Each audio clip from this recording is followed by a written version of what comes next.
아까 정해진 분 두 분 있어서요.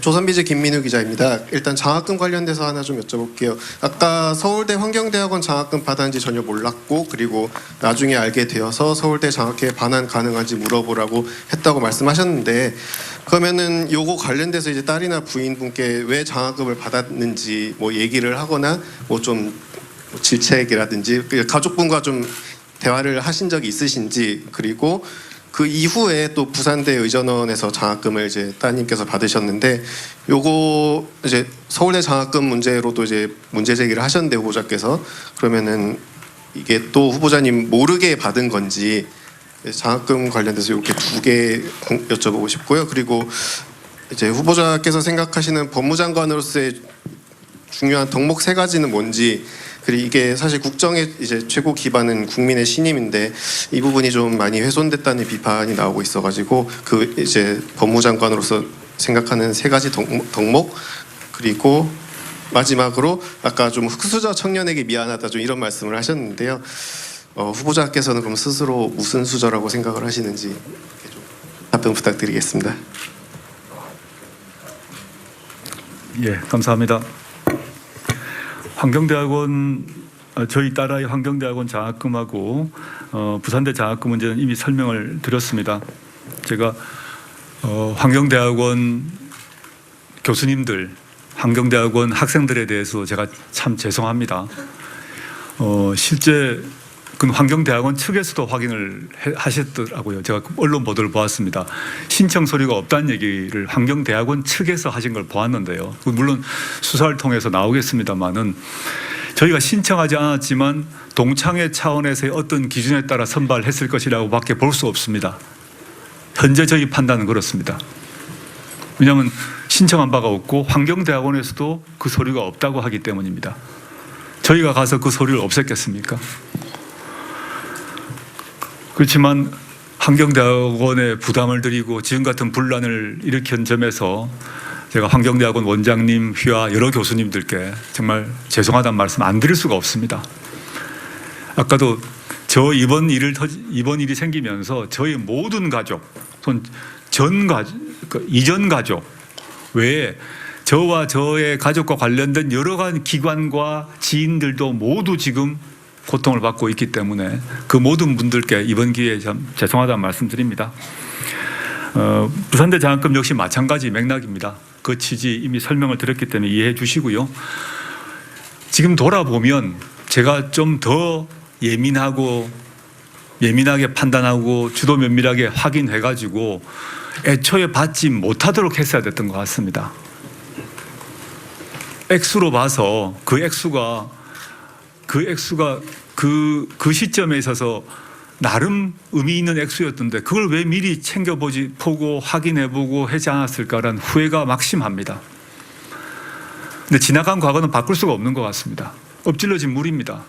저로서는 국민 여러분께, 언론 여기 계신 기자분들께 당시 이랬다라는 설명을 드릴 수밖에 없습니다. 그리고 앞에서 말씀드렸습니다만 이 상황이 어떻게 종결되든 간에 그 장학금 문제는 아까 사모펀드 문제와 함께 다 일괄적으로 정리를 해서 아까 흑수저 청년들이건 또는 흑수저 청년 아닌 저소득층 아동을 위한 쪽이든 그쪽에 교육 관련해서 이거 써야겠구나라는 생각이 들었습니다. 기자님 질문과 관련해서 흑수저 청년 관련해서 저는 뭐냐라고, 저는 그런 통상적 기준으로 금수저 맞습니다. 그래서 세상에서 저를 강남 좌파라 부르는 것도 맞습니다. 근데 이 말씀을 기자님께 드리고 싶습니다. 금수저면 항상 보수로 살아야 됩니까? 강남에 살면 항상 보수여야 합니까? 저는 그렇지 않다고 생각합니다. 금수저이고 강남에 살아도 우리 사회와 제도가 좀 더 좋게 바뀌었으면 좋겠다, 우리 사회가 보다 공평했으면 좋겠다 생각할 수 있다고 생각합니다. 저는 기계적 유물론자가 아닙니다. 제가 강남에 살면 무조건 그 부를 더 축적하기 위해서 노력해야 되고 진보적인 얘기하면 안 되고 그건 아니라고 생각을 합니다. 그래서 그 기자님 말씀대로 제가 금수저라고 하더라도 제도를 좋게 바꾸고 우리 후손 대다음 세대에는 어떤 사회가 됐으면 좋겠고 이런 생각도 할 수 있고 그런 꿈도 꿀 수 있고 저는 그렇게 해왔습니다. 물론 그렇지만 부족했습니다. 아무리 제가 그런 고민했고 공부했다 하더라도 실제 흑수저 청년들의 또 실제 흑수저인 사람들의 마음을 제가 얼마나 알겠습니까? 그 고통을 또 얼마나 알겠습니까? 10분의 1도 모를 것입니다. 그걸 제가 알고 있습니다. 그게 저희 한계입니다. 그렇지만 그런 한계를 가지고 있으면서도 제가 할 수 있는 것을 해보려고 합니다. 금수저라고 하더라도 강남좌파라고 야유를 받더라도 제가 생각해왔던 것, 우리 국가 권력이 어떻게 바뀌어야 되는 게 좋겠다, 정치적 민주화는 어떻게 됐으면 좋겠다 라는 고민을 할 수 있었고 해왔습니다. 그 점에 있어서 그렇게 나쁜 평가는 받지 않았습니다. 그걸 해보려고 하는 것입니다. 그런 기회를 달려고 여기에 비난을 받으면서 와 있는 것입니다. 그리고 마지막 제가 소명을 다하기 위해서 노력을 해보겠다고 여기에 와 있는 것입니다. 비난받겠습니다. 왜 금수저, 흑수저 문제를 해결하지 못했느냐? 당신이 진보와 개혁을 외치면서 왜 그걸 해결하지 못했느냐? 비난받아야 합니다. 저만이 아니라 저희 세대가 또는 기성세대가 대한민국이란 정부가 왜 그걸 못했느냐? 저 역시 비난받아야 합니다. 해결 못했습니다. 그렇지만 고민하겠습니다. 그 이전보다 더 많이 고민하겠습니다. 우리 사회의 흑수저 문제, 부의 불평등 문제, 부의 세습 문제 해결돼야 합니다. 저희 아이와 비슷한 나이에 있는 우리 김영균 씨는 산업재해로 비극을 맞이했습니다. 그 김영균 씨, 고 김영균 씨에 비하면 저희 아이가 얼마나 혜택받은 사람이겠습니까? 그거 제가 모를 리가 있겠습니까?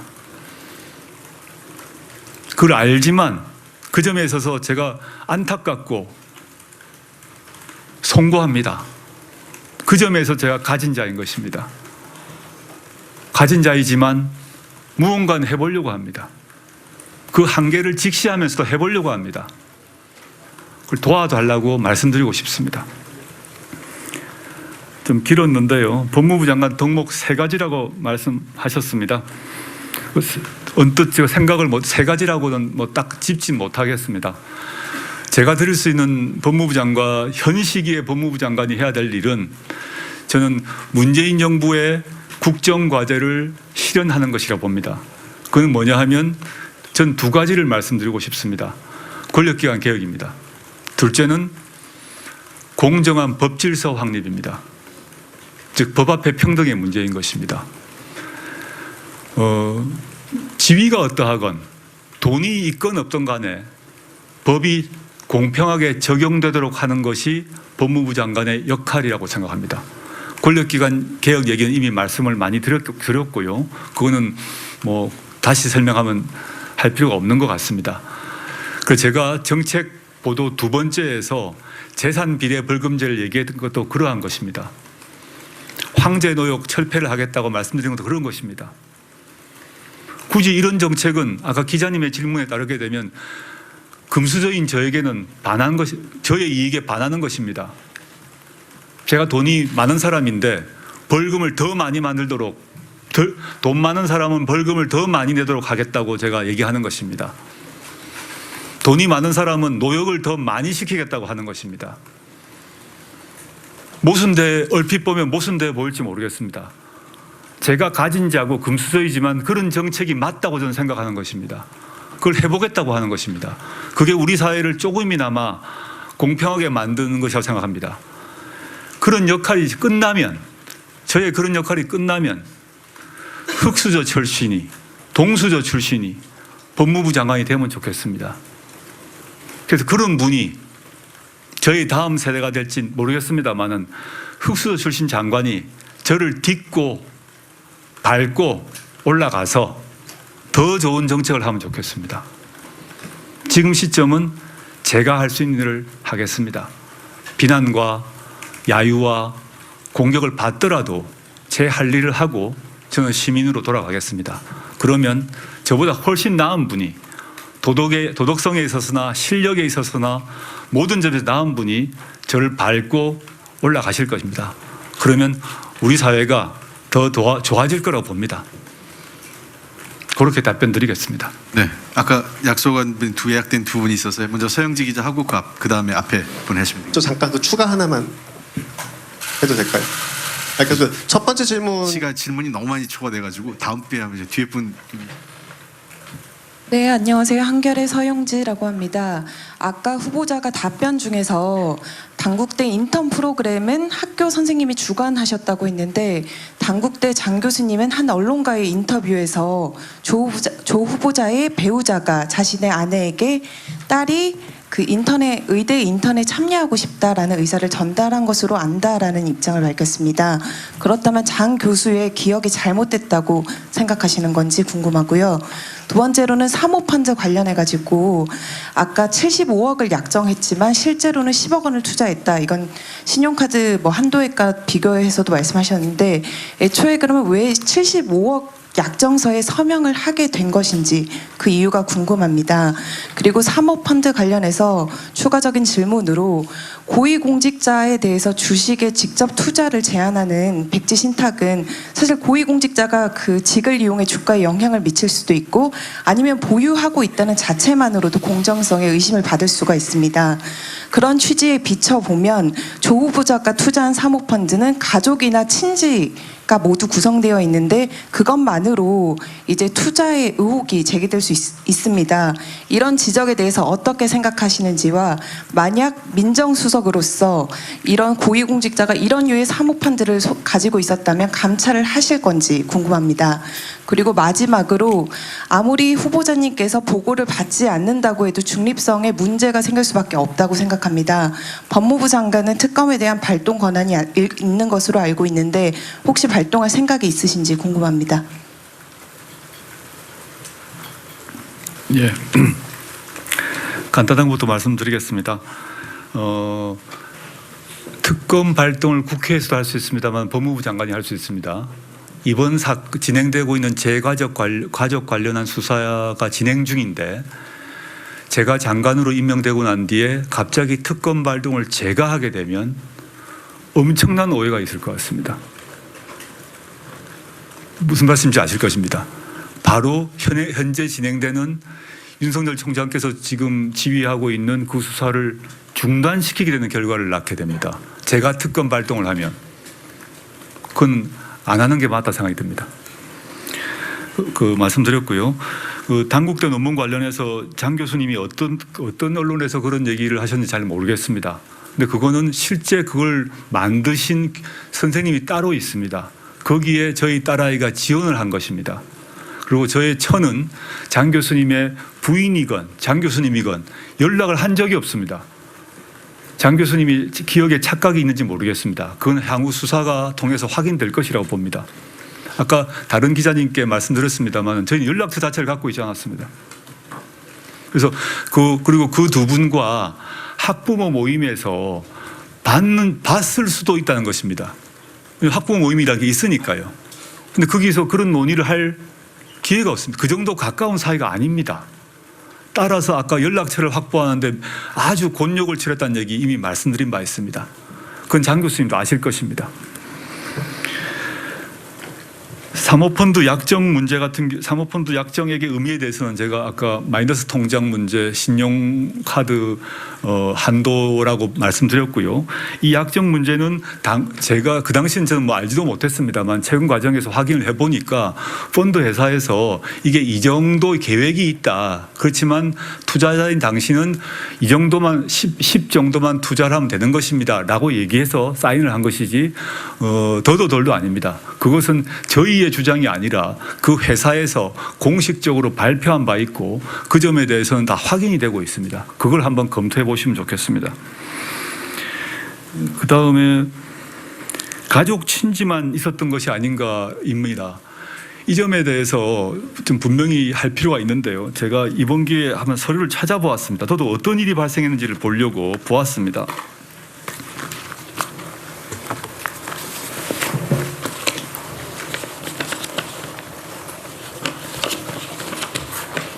제가 서류가 지금 잘 찾지를 못하겠습니다만은 저도 뭐 아까 경영 이런 문제 거의 문외한인데 이번 기회에 저희가 이제 알게 된 거는 그 펀드의 출자자가 누구인지를 밝히는 것이 불법이라고 합니다. 그건 제 얘기가 아닙니다. 그 자체가 불법이라고 합니다. 그래서 투자 회사에서 밝히지 않았습니다. 제 처는 투자를 할 때 자기 건 당연히 돈이 더 들어가지만 여러 사람이 있는 것으로 알았다고 합니다. 근데 실제 누가 얼마를 더 내는지 가족들 말고 말입니다. 는 알려줄 수 없다고 했고 실제 알려주는 게 불법이었다고 확인됩니다. 그건 규정상 법상 그러하니까요. 그래서 몰랐기 때문에 물론 그 자체에 대해서 지금 수사가 진행 중이라서 제가 더 말씀드릴 수는 없는데 지금 질문을 하셨기 때문에 제가 드릴 수 있는 말씀은 그 출자자가 누구인지 얼마인지를 밝히는 게 불법이니까 알 수가 없었던 것입니다. 그렇게 저는 최근에 확인하면서 그 사실은 알게 되었습니다. 그 정도만 말씀드릴 수 있을 것 같습니다. 네, 저 뒤에 질문이 예정돼 있으세요. 네. 네, 안녕하세요. 저 MBC의 손병산 기자라고 합니다. 먼저 기자들의 질문에 정말 빈틈없이 답변을 하고 계신데 그 인사 검증을 어쨌든 그 전에도 책임을 지셨던 분이고 그렇기 때문에 청문회에 나서기 전에 이미 국민정서법으로서는 조금씩 심려를 끼칠 수 있지만 현행법 위반은 하나도 없다고 이렇게 셀프 검증으로 이미 확인을 하시고 나셨던 건지 좀 궁금하고 그리고 이제 6일의 임명 가능성 얘기도 조금씩 나오는데요. 사실 오늘 이 기자 간담회를 하고 과연 국민 여론이 어떻게 변하는지 국민의 판단에 맡기는 건데 그리고 오늘 그 여론조사만 봐도 긍정 답변이 반등세이긴 하지만 여전히 또 반대가 많은 게 사실이고 그거를 6일까지 만약에 임명이 된다면 뭐 긴급 여론조사를 사실 하는 것도 그게 꼭 맞다고 할 수도 없고 과연 국민의 판단을 어떻게 구할 것인지 그게 궁금합니다. 차례차례 말씀드리겠습니다. 좀 오해가 있으신 것 같습니다. 저에 대한 검증은 제가 하지 않았습니다. 제가 민정수석으로 있을 때에도 그러하고 민정수석 그만두고 난 뒤에 장관으로 내정되기 전까지 기간이 있는데 이렇게 말씀드릴 수 있을 것 같습니다.